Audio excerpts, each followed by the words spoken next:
Hello, आदाब, सलाम, नमस्कार एंड सत श्री अकाल। मैं मानसी फिर से एक बार आपके साथ जुड़ चुकी हूँ। सबसे पहले तो बहुत सारा धन्यवाद जिन लोगों ने मेरी चैनल को सपोर्ट किया है, सब्सक्राइब किया है मेरी चैनल को। और जो लोग आज नए आए हैं, जो मेरी चैनल को देख रहे हैं, उन लोगों से भी रिक्वेस्ट है कि प्लीज़ मेरी चैनल को सपोर्ट कीजिए, सब्सक्राइब कीजिए। और सबसे पहली बात और सबसे बड़ी अपडेट जो मैं रोज़ लेके आती हूँ, सारे वीडियोज़ बनाती हूँ। आज की जो अपडेट है, कल से बहुत सारे डीएम मुझे आए थे इंस्टाग्राम पे भी। आप इंस्टाग्राम पे भी मुझे फॉलो कर सकते हैं, जिसका आईडी है मानसी मोनिल पटेल।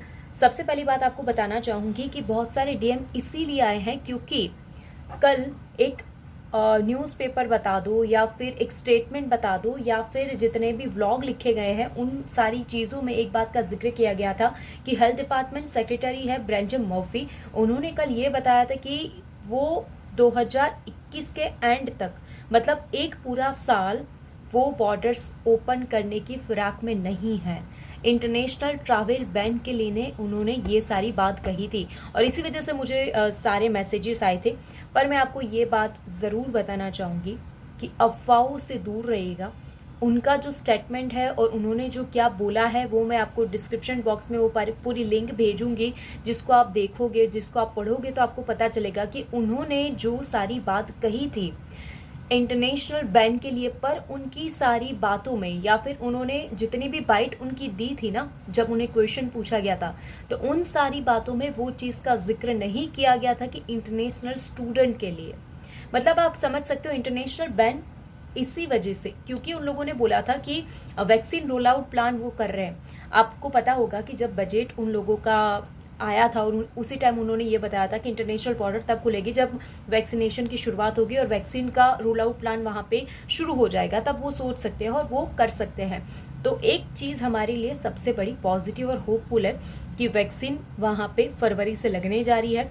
उनका जो प्लान है वो, उनमें सारे मतलब सारी चीज़ें एक समान हो चुकी है कि वो वैक्सीन सबको देंगे। दूसरी बड़ी बात, जब बजट में खुद स्कॉट मॉरिसन सरकार ने ये चीज़ का जिक्र किया था तो वो अपनी बातों से नहीं मुकर सकते। तीसरी बात मैं आपको ये बताना चाहूँगी कि ऑस्ट्रेलिया की इकोनॉमी है वो स्टूडेंट्स पे बेस है। मतलब आप समझिए कि 2021 में भी अगर उसने बॉर्डर नहीं ओपन किया तो वैसे भी बॉयकॉट तो सब कर ही रहे, वैसे भी स्टूडेंट्स यूके और कनाडा तो जा ही रहे। तो समझिएगा कि अब ऐसे ही इतने ही स्टूडेंट होंगे, 100 में से 50% ऐसे ही स्टूडेंट होंगे कि जिन लोगों ने पैसे भर दिए, या फिर उनमें से 25% ऐसे कि जिनका मन यही है कि वो सिर्फ ऑस्ट्रेलिया जाए। बाकी सारों ने जब मन बनाया था ऑस्ट्रेलिया जाने का, पर अब कनाडा मूव हो रहे हैं। दूसरी बड़ी बात, कनाडा का वीडियो मैं कल लेके आऊँगी कि वहाँ की क्या सिचुएशन है और आपको वो जानना भी बहुत ज़रूरी रहेगा, इसलिए आपसे शेयर कर रही हूँ। जो पूरा आर्टिकल छपा है ना, जो पूरी बातें उन्होंने की थी मर्फी ने, वो आप पहले सुनिएगा। अफवाहों का बाजार बहुत बड़ा है, उसमें अगर आ गए तो हम जितना पॉजिटिव होते हैं उसमें पता है ना कि एक नेगेटिव थिंक जो पूरी बातें नेगेटिव कर देती है, तो हमें वो नहीं करना है। हमें ये करना है कि हम उसे पहले समझे, उसे पढ़े और पॉजिटिव रहे। कैबिनेट की मीटिंग जब वहाँ पे होनी है, फिर क्या होता है वो हम देखेंगे। वैसे हर फ्राइडे को उनकी कुछ ना कुछ मीटिंग हर एक स्टेट के साथ बॉर्डर से रिलेटेड होती रहती है, बात होती रहती है। खास करके एनएसडब्ल्यू, ग्लैडी ने उस टाइम ये बताया था कि 1000 बच्चे वो पर वीक लाना चाहते हैं, पर वहाँ पे नया स्ट्रेन आया, इस वजह से एनएसडब्ल्यू क्लोज। ब्रिस्बेन का जो प्लान है वो उन लोगों ने सबमिट कर दिया है। विक्टोरिया है, उसने प्लान सबमिट कर दिया। विक्टोरिया पॉजिटिव भी दिख रहा है बच्चों को लाने के लिए, पर पूरा मामला जहाँ पे अटका हुआ है वो है कोरोना वैक्सीनेशन की शुरुआत होती है, नए स्ट्रेन की बात नहीं होती। और जो कल उन्होंने स्टेटमेंट दिया था मर्फी ने, तो उसकी बात और उनका जो स्टेटमेंट था उसको पढ़ोगे तो ये बात क्लियर होगी कि उन्होंने ये बात का जिक्र इसलिए किया क्योंकि ऑस्ट्रेलियंस है वो बाहर घूमने जाते हैं, है ना।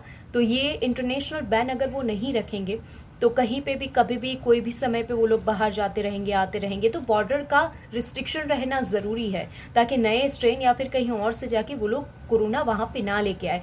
ऑस्ट्रेलिया में कोरोना के कितने कम केसेस हैं, उन लोगों ने कितनी अच्छी तरह से सब कुछ हैंडल किया है, वो भी काबिल तारीफ़ ज़रूर है। तो वो नहीं चाहते कि वो अब ये सारी सिचुएशन एक भी गलती करके वो सब पे पानी फेर दे। तो ये सबसे बड़ी बात है।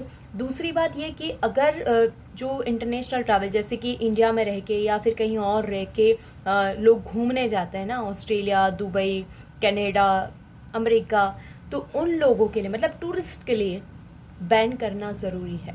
स्टूडेंट्स की बात नहीं की गई है तो प्लीज़ उसको नेगेटिवली ना ले और पॉजिटिव रहे, क्योंकि अगर हम पॉजिटिव रहेंगे तो कुछ ना कुछ ज़रूर अच्छी खबर भी आ सकती है। कोई भी देश या कोई भी कंट्री ऐसी नहीं होती है कि जो अपने इकोनॉमी के बारे में ना सोचे। और अगर ऐसा होता है, चाहे हमारी राय, क्योंकि ये मेरी राय है, क्योंकि मैंने ये एनालिसिस किया, इसकी वजह से आपको बता रही हूँ, जुलाई तक खुल जाना चाहिए। उसके पहले खुल जाए वो तो बहुत अच्छा है, पर हमें जिस तरह से आशा हम लोगों ने लगाई थी लास्ट टाइम, तो बहुत हम सब दुखी हुए थे। तो मैं वो सारी चीज़ें नहीं करना चाहती, ना आपको मतलब गलत इन्फॉर्मेशन देना चाहती हूँ। अगर सक्सेसफुली सब कुछ हो जाता है तो जुलाई तक हम लोग वेट कर सकते हैं। जुलाई में प्लान आ सकते हैं, कहाँ कहाँ से बच्चे जा सकते हैं वो सारी चीज़ें बता सकते हैं। कैबिनेट में क्या होता है वो सारी चीज़ें बाहर आ सकती है। बस होप रखिए और गलत इन्फॉर्मेशन, गलत न्यूज़, फेक न्यूज़ से दूर ज़रूर रहिए। इसलिए मैंने आज आप ये वीडियो बनाया है, और ये वीडियो जो मैंने बनाया है जिस ऑथेंटिक वहाँ का SBS पंजाबी है जो सारी अपडेट देता है, उसमें भी ये सारी चीज़ें लिखी गई हैं। जो अहवाल आया था ना, वो मैं आपको बता दूंगी, डिस्क्रिप्शन बॉक्स में दे दूंगी। प्लीज़ मेरी चैनल को सब्सक्राइब कीजिएगा, प्लीज़ चैनल को प्यार दीजिएगा, और इतने सब्सक्राइबर है तो उसको इतने सारे कर दीजिएगा। Thank you so much. ध्यान रखिएगा अपनी हेल्थ का, and take care. Good bye.